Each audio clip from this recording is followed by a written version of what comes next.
Sahabat yang dikasihi oleh Tuhan Yesus Kristus, di kesempatan ini kita mencoba menghayati satu bacaan teks yang menceritakan tentang umat yang dipercayakan Tuhan kepada Nabi Musa. Mereka sudah sekian lama merasa terjajah di negeri orang. Ratusan tahun mereka mengalami kesusahan yang berat. Mereka berharap kepada Tuhan supaya Tuhan membebaskan mereka dari kesusahan yang bertahun-tahun dan bahkan beratus-ratus tahun mereka alami. Sampai suatu saat Tuhan memilih Nabi Musa untuk membebaskan mereka. Namun ada peristiwa-peristiwa besar yang mereka lihat, peristiwa-peristiwa yang sangat mengerikan. 9 tulah sudah mereka saksikan dalam hidup mereka. Dan selama itu mereka juga mengalami kesusahan yang sama, walaupun tidak seberat bangsa Mesir yang mengalami tulah itu. Ketika ada peristiwa air menjadi darah, mereka juga mengalami hal yang sama dan menyusahkan mereka. Tetapi tidak seberat apa yang dihadapi oleh bangsa Mesir. Sekarang ini satu tulah terakhir yang disiapkan Tuhan untuk bangsa Mesir. Seluruh bangsa diminta berkumpul di rumah mereka masing-masing. Bahkan persiapan-persiapan sudah dilakukan jauh-jauh hari. Ada binatang yang dikhususkan dan harus dikarantina selama 14 hari lamanya. Mereka harus menyiapkan diri dengan sungguh-sungguh. Dan di malam itu adalah malam yang sangat menyesakkan. Mereka berkumpul siap sedia dengan tongkat, dengan alas kaki. Mereka diminta mengadakan perjamuan malam, perjamuan Paskah, perjamuan makan bersama dengan seluruh keluarga. Namun bukan dalam suasana kebahagiaan, bukan dalam suasana sukacita, ketawa dan cerita, tetapi dalam suasana kewaspadaan, suasana menegangkan, dan suasana yang sungguh menyesakkan. Karena mereka tidak boleh keluar rumah, karena Tuhan mengirimkan malaikat pencabut nyawa. Dan setiap rumah yang tidak ada darahnya akan mengalami kematian. Kematian satu disusul kematian berikutnya. Satu tangisan disusul dengan tangisan keluarga yang berikutnya. Terus seperti itu sepanjang malam. Seluruh bangsa semuanya menangis karena kehilangan orang yang mereka cintai. Anak sulung mati. Dalam suasana yang sangat menyesakkan itulah peristiwa perjamuan makan bersama dengan keluarga, perjamuan Paskah itu dilakukan. Sahabat yang dikasihi oleh Tuhan Yesus Kristus, coba kita rasakan hari-hari ini. Bukankah kesesakan yang sama yang sedang kita alami? Bagaimana Corona itu membuat hidup kita begitu sesak. Suasana menjadi sangat tidak nyaman. Kesesakan itu terjadi di tengah-tengah keluarga. Anak-anak yang biasa sekolah, ketemu dengan temannya dalam sukacita, dibimbing oleh guru. Tiba-tiba mereka di rumah dalam segala kebosanan. Tidak bertemu dengan teman-teman. 1-2 hari mungkin masih bisa. Tetapi berhari-hari bahkan berminggu-minggu mereka mulai bosan, mulai sesak. Dan lebih sesak lagi orang tuanya. Karena tidak terbiasa, tidak pernah dididik menjadi guru. Tiba-tiba harus menjadi guru di rumah. Sungguh-sungguh menyesakkan. Belum lagi kita tidak bisa bertemu dengan keluarga besar. Bahkan anak yang datang tidak bisa bertemu dan berkumpul dengan orang tua. Mereka berada dalam suasana kesesakan secara emosional. Mereka yang ada di jauh tidak bisa pulang dalam libur. Mereka hanya bisa saling berkomunikasi dalam segala keterbatasan. Ditambah lagi kesesakan secara emosional itu diperberat dengan kesesakan secara ekonomi. Tiba-tiba perusahaan mengambil keputusan untuk memulangkan. Tiba-tiba usaha menjadi begitu sepi. Warung menjadi begitu sunyi. Usaha-usaha menjadi sangat-sangat susah. Itu menyesakkan dan sungguh-sungguh menyesakkan. Rasa sesak itu juga kita rasakan di tengah-tengah kehidupan kita bergereja. Tidak mudah. Biasa malam Kamis Putih, ratusan jemaat berkumpul bersama dengan seluruh keluarga. Bisa sampai 700 orang berkumpul, pasang tenda di luar, perjamuan kudus dengan suasana baju putih luar biasa menyenangkan. Tiba-tiba hilang, tiba-tiba tidak bisa kita lakukan. Terlebih lagi juga dalam suasana seperti ini, koordinasi di tengah-tengah jemaat yang biasa dengan rapat, ketemu, bercakap, membicarakan segala sesuatu. Tiba-tiba dalam segala keterbatasan, harus berkomunikasi hanya dengan WA group.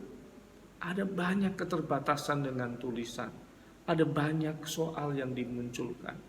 Kesalahpahaman, ketidakmampuan mengekspresikan diri dan pikiran dengan tulisan menjadi sesuatu yang gampang sekali muncul emosional, gampang sekali timbul kesalahpahaman.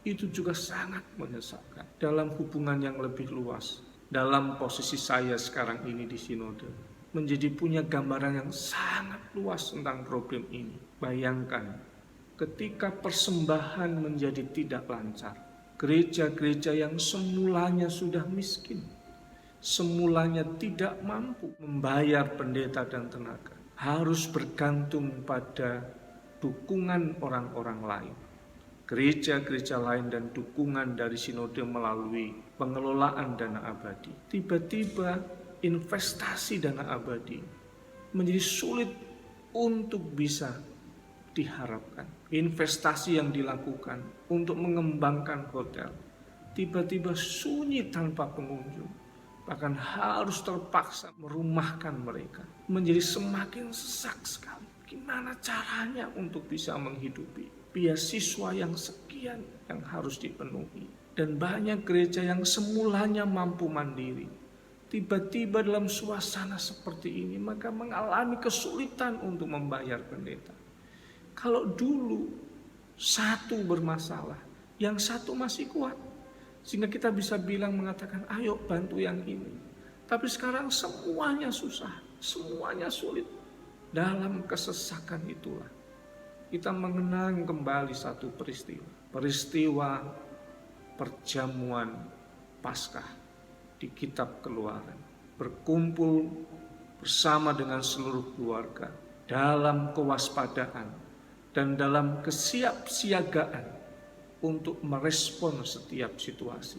Mereka sungguh sadar tidak mungkin kekuatan mereka yang menolong mereka keluar dari kesesakan itu, tetapi hanya Tuhan sebagai sumber pertolongan.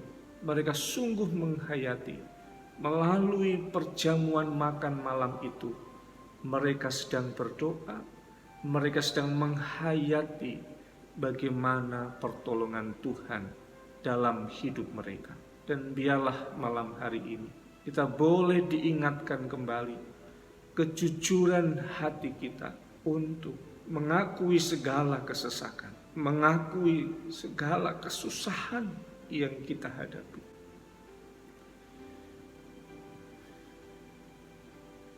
Dan kita datang kepada Tuhan di dalam doa. Kita mau sungguh-sungguh berharap pertolongan kita hanya dari Tuhan.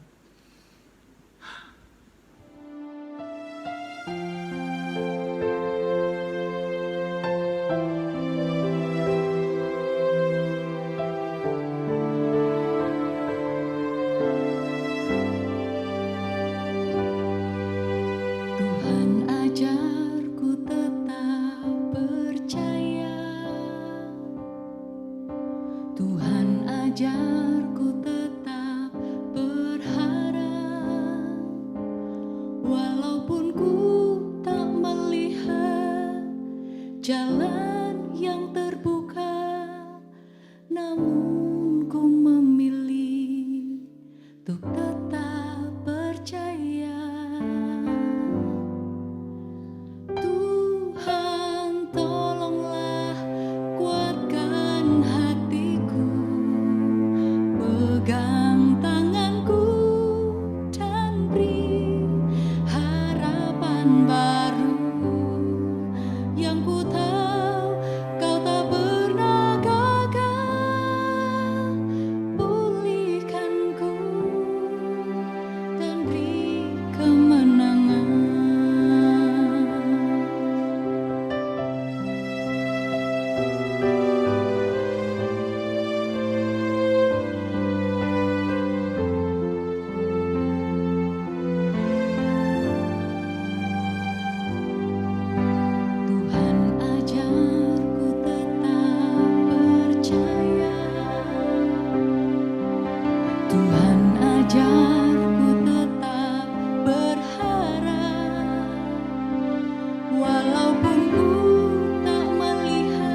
Saya mau berdoa untuk setiap makanan yang disiapkan di tengah-tengah keluarga.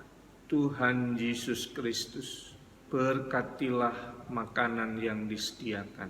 Allah yang menguduskan dan memberkati, menjadi sarana untuk seluruh keluarga mengingat dan menghayati kembali akan pertolongan-Mu dalam seluruh kehidupan yang kami jalani. Sertai dan tolong Tuhan. Dan berkatilah setiap orang yang memakannya boleh menghayati, menaruh percaya akan Engkau yang menjadi penolong, membebaskan kami dari kesesakan yang kami alami. Kami mohon di dalam nama Bapa, Putra, dan Roh Kudus. Amin.